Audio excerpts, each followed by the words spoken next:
waxaa naftayda iyo naftiina u dardaarmaya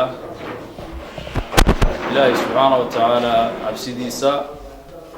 dhabta ah waayo alle subxaanahu wa tacaala isagaa yidhi yaa ayuha aladiina aamanuu ittaquu allaha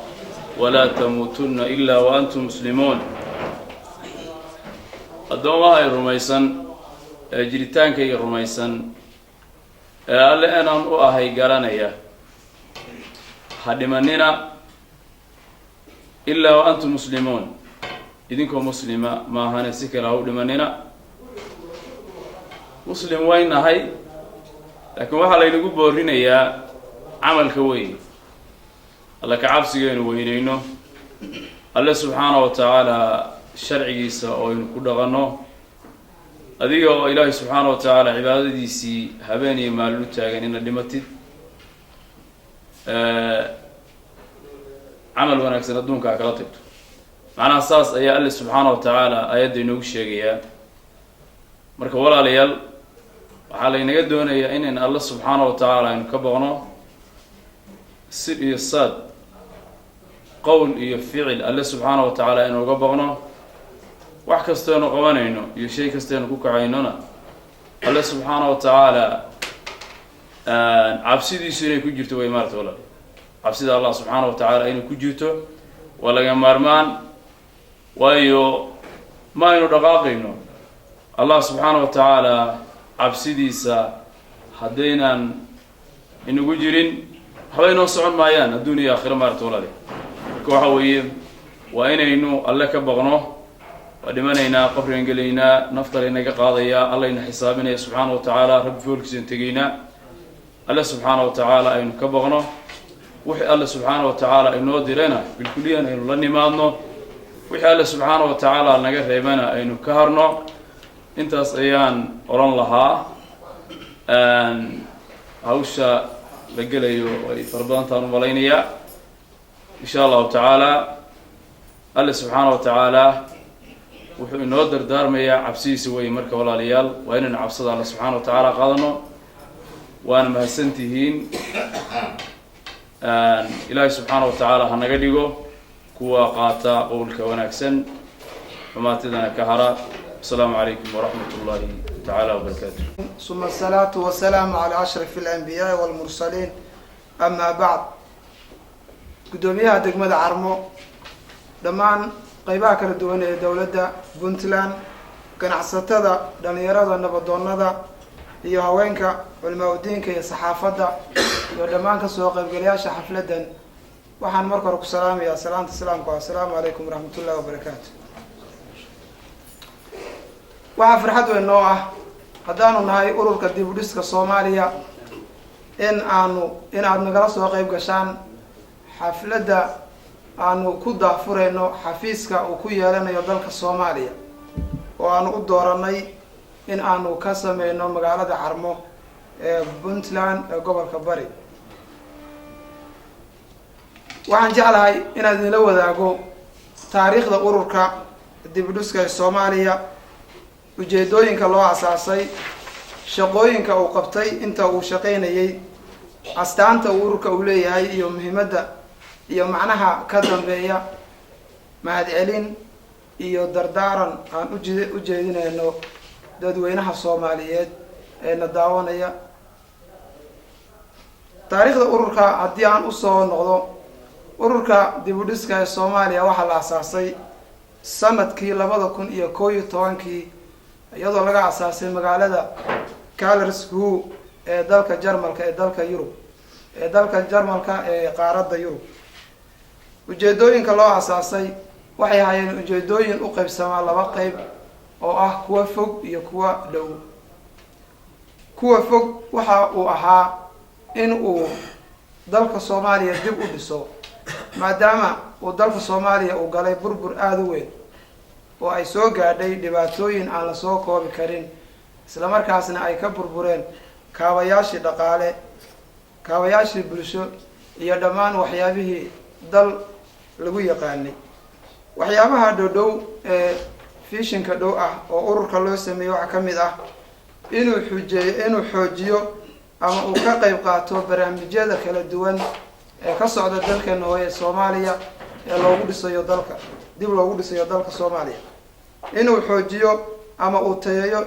dhinacyada kala duwan ee bulshada sida caafimaadka iyo waxbarashada, inuu tababar iyo tayeyn uu siiyo bulshaweynta Soomaaliyeed oo ku nool dalka gudihiisa, inuu u qareemo isla markaasna uu siiyo waxa loo yaqaano basic support oo ah taageerada asaaska ah oo ah in uu qofku helo caafimaad,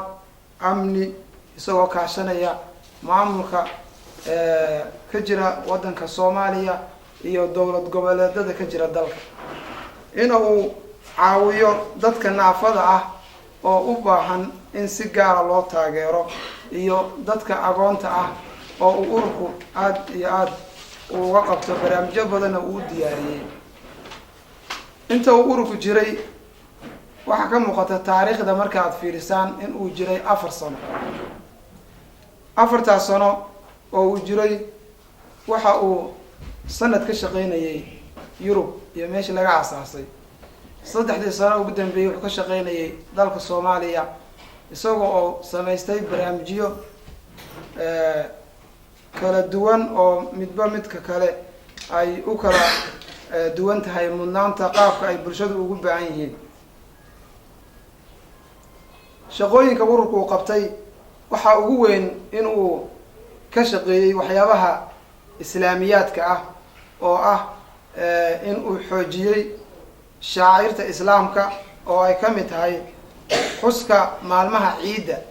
oo uu dadka masaakiinta la wadaagayay in uu ka bixiyo fidrada intii aan awoodin, isla markaasna uu caawiyo wixii kale oo ay ka dalbadaan oo uu awoodi karo, iyo in uu gaarsiiyo isla markaasna uu xoojiyo qalida udxiyada ama ariga loo yaqaano udxiyada oo uu ururku in badan uu ka qalay magaalooyinka Boosaaso, Carmo iyo deegaanka hoos yimaada Waaciya, Qardho iyo goobo kale oo qorsheysnaa oo uu la wadaagay ururo kale oo ka jira wadanka Soomaaliya. waxa uu kale shaqooyinka uu qabtay ka mid ah ururka inuu caawiyay masaakiin kala duwan, isla markaasna uu siiyay adeeg asaas ah oo baaritaan oo caafimaad ah, isla markaasna ah adeeg caafimaad oo bilaash ah oo uu ka qabtay magaalooyinkan oo soo sheegay oo ah Boosaaso, Carmo iyo magaalooyinka kale ee dalka qayb ka mid ah intii uu suurta gashay. waxa ka mid ah shaqooyinku qabtay maadaama uu ka shaqeynayo waxyaabaha asaaska u ah qofka tayadiisa, inuu booqday jaamacadaha dalka ka jira, isla markaasna uu kala tashaday wixii uu ka caawin karo. waxaana ka mid ah jaamacadaha uu booqday jaamacadda Bariga Afrika iyo jaamacadda Muqdisho iyo Garowe oo uu jaamacado uu si gaar ah u booqday, iyo jaamacadda Boosaaso xarunteeda magaalada Boosaaso. waxa kaloo ka mid ah waxyaabaha ururku uu qabtay inuu soo gaarsiiyay agab waxbarasho gobolka Bari. agabkaasi oo ah agab tijaabo ah oo ugu talagalay ururku in uu bal eego habka dadka ku nool gobolka bari السلام عليكم. calaykum salaam iyo degmooyinka kala duwan بس بس بس. ururku wuxuu ka shaqeeyaa 4 wadan oo kala duwan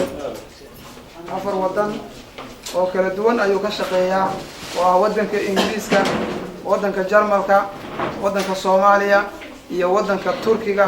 oo isagu aad iyo aad ururka memberskiisa kala duwan ay u badan yihiin dad u dhashay wadanka Turkiga sidaad ku arkaysaan calamada Turkiga oo meesha aad ugu badan yahay astaanta ururka oo aynu in badan wada aragno waxa laga yaabaa dadku inay isweydiiyaan astaanta ururka oo ah gacan keergareynaysa ama gacantaas oo qariidada Soomaaliya sida u haysa macnaha waxa weeye haddii aanu sharaxaad ka bixino shanta farood waxaan usoo qaadanay shanta qaaradood ee caalamka ka jira inay diyaar u yihiin inay keergareeyaan Soomaaliya macnaha inay caawiyaan in ay la socdaan xaaladiisa waa mid ka mid ah astaantaasi visionka fog ee uu leeyahay ururka dibdhuska ee Soomaaliya astaanta waxaan maleeynaa fahanteen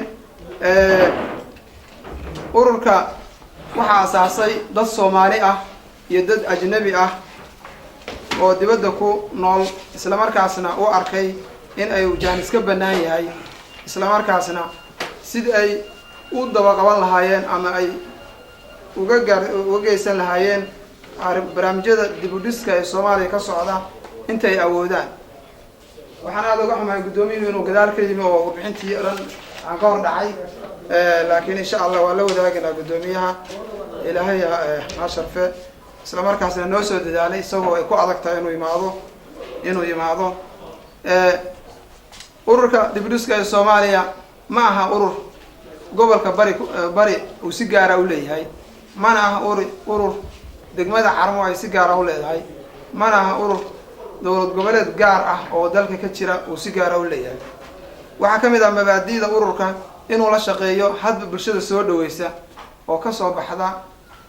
shuruudaha ururku uu leeyahay saad aragtaan ururku 4 wadan ayuu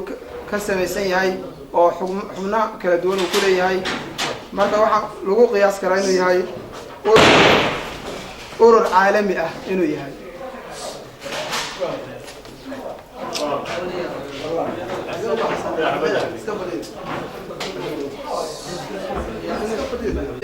waxaan u mahadcelinaynaa dhammaan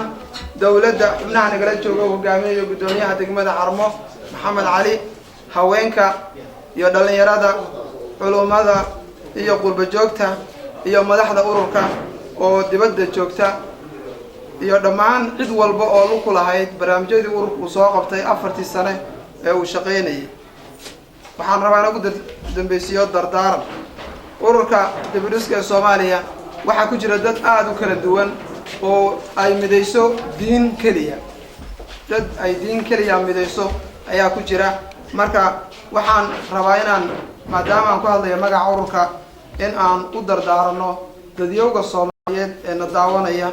midow waxqabad shaqo iyo in ay nagu garab galaan halganka aan ugu jirno sidaan u dhisnayn dalkeena hooyo oo ay naga caawinayaan dadyow islaam ah oo ajnabi ah aad baad mahadsantihiin dhegeysigeena wassalaamu calaykum waraxmatullaahi wabarakaatu بسم الله. مركز السلام عليكم ورحمة الله وبركاته. waxaan halkaan ka salaamayaa wakiilka ururka ama maamulaha ururka u qaabishan Soomaaliya Xasan Maxamuud xubnaha kale marti sharafta odayaasha gabdhaha السلام عليكم ورحمة الله وبركاته. سلام كجد قلبتي شرف وين بي إنور تهي إن أينو وحق لدينا أوروبا حفيز كيس أوريجي لقى فري تجمد عرم كنتي وأقول ما أنت وكل شو علنكي جمهورية دا dunida islaamka ugu xooga badan ee Turkiga xarunteeni xafiiskeedina laga furay Turkiga anigu wax badan oo dheeraada oo aan ka ogeyn baan ka ogahay xilligu Muqdisho soo galayna waanjo Erdogan markuu Muqdisho iska soo tuuray albaabkii birta ahaa oo Soomaaliya lagu xiran u jabiyay ummadda Soomaaliyeedna uu bilaabay gargaar waxay Soomaaliya kaga qoran tahay baal dahaba dawladda Turkiga iyo madaxweynaheeda marka caalankaas aniga xiisa gaar ah ugu hayaa xilliga adag oo wadanka soo galay Minister-kuna uu isa soo tuuray iyadoo oo cid la mataala ama agaasimo waxa noqotay ama European ama dawladda inta leeyahay Soomaaliya aysan iman 15 sano ayuu isagoo ra'iisul wasaaraha Soomaaliya dhexdeeda albaabka jibiyay hawtiga u tagay caruurta madax u salaaxay marka wixii ka socdana aad baan soo dhaweynaa aad baan u xiiseynaa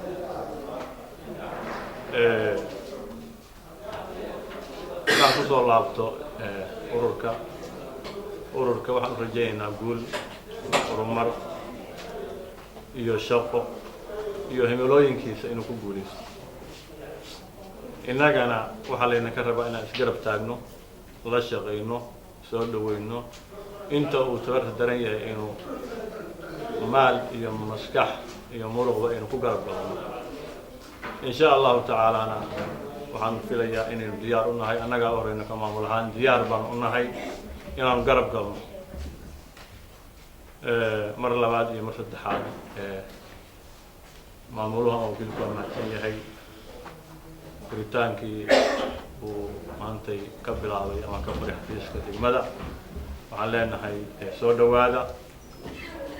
dadweynahana waxaan leenahay hala garab galo hana la taageero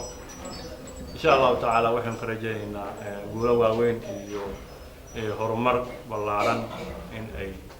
degmada iyo Puntland iyo Soomaaliya oo dhanba ay gaarsiiyaan biidhnillaahi ta'ala himilooyinkuna nooca weeye maaha in degmada kale ka shaqeeyaan xaruntii horeysay waa laga furay degmada kadibna Puntland iyo Soomaaliya insha Allah gaari doontaa intaasaan hadalkayga ugu soo gaabinayaa wassalaamu calaykum waraxmatullaahi wabarakaatuh aqoon-yahanka wakiilada xafiiska ururka dib-u-dhiska Soomaaliya guud ahaan assalaamu calaykum waraxmatullaahi tacaala wabarakaatuh salaan kadib waxaan aad iyo aad ugu faraxsanahay kuna soo dhaweynaynaa furitaanka xafiiska ururka dib-u-dhiska Soomaaliya oo kiisii koobaad laga furay degmada Carmo aad iyo aad baan ugu faraxsanahay aad iyo aad baan haddaanu nahay maamul iyo dhaqanba waxaanu soo dhaweynaynaa ballan qaadaynaa la shaqeynta xafiiskaas oo ay kiisii koobaad degmada Carmo ay nasiibka u yeelatay waxaan leeyahay waa guul mar labaadna waxaan ballan qaadaynaa guud ahaantaya dadweynaha ururada bulshada qaybaheeda kala duwan la shaqeynta xafiiskan waxaan leenahay soo dhawaada adinkana waxaan ilaahay idinka rajaynaynaa inaad ku guulaysataan himilooyinkiina iyo dadaalka aad ka wadaan Soomaaliya mar labaad iyo mar saddexaad waxaan leenahay waa guul u soo hoyatay degmada bacdama ay xafiiskeedii koowaad laga furay degmada Carmo aad iyo aad baa mahadsantihiin assalaamu calaykum waraxmatullaahi tacaala wabarakaatuh alxamdulilaahi rabbil caalamiin wasalaatu wasalaamu calaa ashraf al-anbiyaa wal-mursaliin dhammaan waxgaradka waalidiinta dhalinyarada wiilal iyo gabdho maamulka wakiilka ururka dib-u-dhiska Soomaaliyeed madaxweyne xasan maxamuud iyo dhammaan bulshada ka soo qaybgashay waxaan ku salaamayaa salaanta islaamka assalaamu calaykum waraxmatullah salaan kadib horta waa ilaahay mahadi xafiiskan maanta aynu leenahay waxa laga furayaa degmada Carmo ma aha mid loo leeyahay qaybihiisa kala Soomaaliya ku yaala xafiiskani waa xafiiskii caalamiga ah ee ugu weynaa ee organization-ka ka dhisan Yurub uu Soomaaliya ka furan lahaa waxa laga yaabaa inaynu dareenno xafiiskaas oo Yurub oo dhan ka howlgala oo dadkii soo dhashay Turkiga iyo Jarmalka aad u xoogayeen in xafiiska uu dooran lahaa waxa lagu soo dhici lahayd oo xamar oo centerkii muxuu uga furan way Hargeysa muxuu uga furan way Garowe muxuu uga furan way laakiin waxa moodaa inay tahay arrin nasiib ah oo waxa weeye Ilaahay looga mahadiyo waxa weeye waana arrin loo baahan yahay zakaalintiini waxa weeye dadka si wada maadaama meesha xafiis ku yaalo kaalintoodina waa laga rabaa soo dhaweyntoodina waa laga rabaa si uu u noqdo tusaale wanaagsan inay xafiisyo kale ay ka furtaan mar walba xafiis caalami laga furana waxay noqonaysaa mar walba oo meeshaas xadarnimadeedii iyo saxaafadeedii iyo ka warhaynta ay noqoto mid aad u weyn sababta xafiisku xarunta ku yaalo bulsho badan ba ka faa'iideysanaysa waxa weeye mashaariicda waxa laga meesha wax laga maamulayo marka Soomaaliya ay wax u soo dirayaan ama mashruuc laga soo fulinayo xamar lama geynayo Hargeysa la geyn maayo xafiiska weyn meesha ku yaalo ba waxay noqonaysaa meesha laga maamulayo dabcan dadka deegaanka degan waxay noqonayaan dadka talada ugu weyn kule inagana waxa naga rabaa inay midaaniskaas si wanaagsan uga faa'iideyso ururka laftirkiisu waxaan leeyahay laftirkiisu nasiib buu leeyahay wade carbo oo meel degana oo waxa weeye aan dad buuq ahayn oo waxa weeye ku haboon xafiiska ay xafiisyo kale in laga dhiso nasiib buu laftirkiisu u yeeshay inuu waxa weeye oo ka yeesho dabcan waxa jeclahay inaan wax isdareensiino waxa ugu muhiimsan oo bulsho wax u qabsatana waa midnimo organization ka ay sheegayno one person ma laba qof isu tagay ma hal qof isu tagay ma waxa weeye waa bulsho isu tagtay fikir iyo ficil la isu geysay midnimadaas waxay keentay soo inta hadda jiraan daraasanahay inuu hawsha inta la qabto midnimadaas idinka hal idinka rabaa mar walba idin laftigiina amidowdaan waxay noqonaysaa inaad noqoto mid ugu wanaagsan ee guusha lagu gaaro waa ka warhaynaa rasuulka sallallahu alayhi wasallam markii uu ka soo tagay xataa laga soo cayriyay deegaankiisa oo makaayada ku dhashay laga soo cayriyay hadduu Madiina yimid shaqadii ugu weyneed uu qabtay markii laga reebo xaruntii dawladda uu dhisay oo masaajidkii ahayd waxa ku xigtay midnimada ku xigtay midnimadaas waxaan ka dareemaynaa markaa waa maanta organization-kaas waxay guusha ku gaareen xaqiiqada jirtana waxay tahay sida xafiiska loola shaqeeyo bay noqonaysaa shaqadiisu haddii la soo dhaweeyo oo wuxuu aysan noqon af waa soo dhaweynay waxa weeye gacmo furan xafladaha marka sheegay oo laga yanaar laakiin waxa ficilkii inay naga muuqato oo xafiiskii ay waxa weeye ugu taaniyadeyno shaqooyinka uu qabanayo waxa loo baahan yahay inaynu waxa weeye ilaa xad iska kaashano qaabkay shaqada u qaban lahayn aad baa u mahadsantihiin waqti waxaan dareemaynaa aad buu inuu nagu yahay aad baa ugu mahadsantihiin sida wanaagsan aad uga soo qayb gasheen sida wanaagsan aad u dhageysanaysaan dhammaantiin kelmadayda intaasaan ku soo gabagabeynaya wassalaamu calaykum waraxmatullahi ilaahay baan ku mahadinaynaa ina ahaysiiyey dad islaamayna ka dhigay keen isugu keenay madashaan baan u mahad celinaynaa marka xiga bulshada meeshaan isugu timi qaybaheeda kala gedisan maamul dhaqan haween dhalinyaro saxaafad waxaan ku salaamayaa salaanta islaamka assalaamu calaykum waraxmatullaahi wabarakaatu salaan kadib barnaamijkan ururka dib u dhiska Soomaaliya waan soo dhaweynaynaa waan la shaqeyn doonaa soo dhaweynta iyaduna hadda ma aha way ka horeysay sababtoo ah waxaan ku soo dhaweynay magaalada Carmo taariikhdii ugu horeysay ee noo yimaadaan waxaan u malaynayaa waxay 2013 baan u malaynay dhul baanu siinay ku soo dhaweynay ballanqaad baanu kala qaadanay in magaaladan ay ka dhisaan xarunta boardingka danyarta iyo agoomaha wax lagu baro barnaamijkaasna waxa weeye waa sugaynaa waxaan u malaynayaa waa ballanqaadyadooda u horeeya sidii aanu ku ballansanayn oo aanu u sugaynay muddo ugu dhabaaleegaynay oo u sugaynay waxaan u malaynayaa inay sida aanu ugu ballanay hawshaas u fuli doonto insha allahu wax walba qadarta eebebe ku ahaataa inaa ilaahigay ahaysiiyo oo sidii aan ugu ballanayna ay u noqoto sidaan taariikhda ugu soo dhaweynay oo dhulka ugu soo dhaweynay baanuna hadda u soo dhaweynaynaa aniga oo magaca bulshada ku nool magaalada Carmo ku hadlaya magaca dhaqanka magaca danyarta intaas baa aniga ku hadlaya waxa weeye waa run ragiga horeeyay nabadgelyada ka hadleen nabadgelyadu waa tiirka asaasiga ee nolosha haddaan nabadgelyo jirin nolol ma jiro in nabadgelyada la iska kaashado danta caamka ahna laga hormariyo danta shakhsiga danta caamka laga hormariyo la isugu mid noqdo wixii danta caamka la isugu mid noqdo xag nabadgelyo iyo xag horumar dhinac kastaba ha noqotee intaas baan bulshadana ku boorinayaa ururkana sidaas baan u soo dhaweynaynaa wada shaqeyn wacan baan leenahay waana idin salaamayaa assalaamu calaykum waraxmatullaahi wabarakaatu wakiilka ururka iyo tiimka la socda gudoomiyaha degmada iyo tiimkiisa odayaasha culimadiinka ururada hooyooyinka iyo dhammaan dhalinyarada waxaan ku salaamaya salaamta islaamka assalaamu calaykum waraxmatullaahi wabarakaatu bacda asalaam haddii aan fiirino oo dib ugu noqono kelmadii ahayd xafiiska ururka dib u dhiska Soomaaliya waa arrin aad iyo aad qaali u ah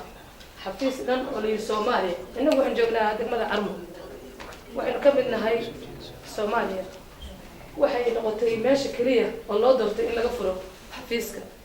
aad iyo aad baan u soo dhaweynaynaa qolada ururka xafiiska bacda salaam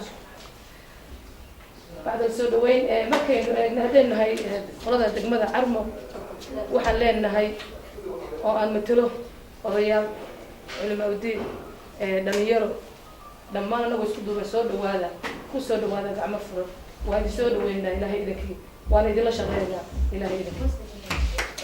كانت تقول وحمهيم نوع أو وحقال النوع مركل يدي وحلا غفرة يا حفيز كأورك تقول دسك Soomaaliya degmada Carmo kelmadda la yiraahdo Soomaaliya waa kelmad aad iyo aad qaali ah waxaynu xambaaray arrin aad iyo aad qaali ah waxa muhiim ah inaynu soo dhaweyno gacanta ku qabanno la shaqeyno ilaahay idinkiina waa noqonaysaa qoladii aan la shaqeyno waxa kale oo farxad leh maalintii agreement la kala galayay oo ahayd arrintii ahayd in la dhiso buucad la siiyo waa ka soo qayb galay maalintii shirkina waa ku jiray iyagu ballan qaaday inay dhigayaan oo inoo dhameystirayaan hawsheeni taasina waa arrin aad iyo aad qaali ah cuskeedana leh ilaahay idinkiina waxay noqonaysaa inaan xitaa ka qayb qaadano qaabkii inaan la dhisno dhagaxa la dhigno haddaan hooyooyina idinla xaqno booskii insha allah laydin ballan qaaday laydin siiyey wixii tabarna aan soo ururin doono ilaahay idinkiis waxaan leenahay ku soo dhawaada mar labaad iyo mar saddexaad iyo mar afraadba welcome diyaar baan idin nahay inaan la shaqeyno ilaahay idinkiis gudoomiyaha ururka dib u dhiska Soomaaliyeed xaqilada nabadoonnada aqoon-yahanka gabdhaha baada saxaafadda dhammaan bulshada qaybaheeda kala duwan waxaan ku salaamayaa assalaamu calaykum waraxmatullaahi wabarakaatu waxaa farxad weyn noo ah galabta inaan ka soo qayb galno xafladda lagu daahfurayo xafiiska dib u dhiska Soomaaliyeed oo runtiisa laga dhawaajiyay xafiis aad muhiim ah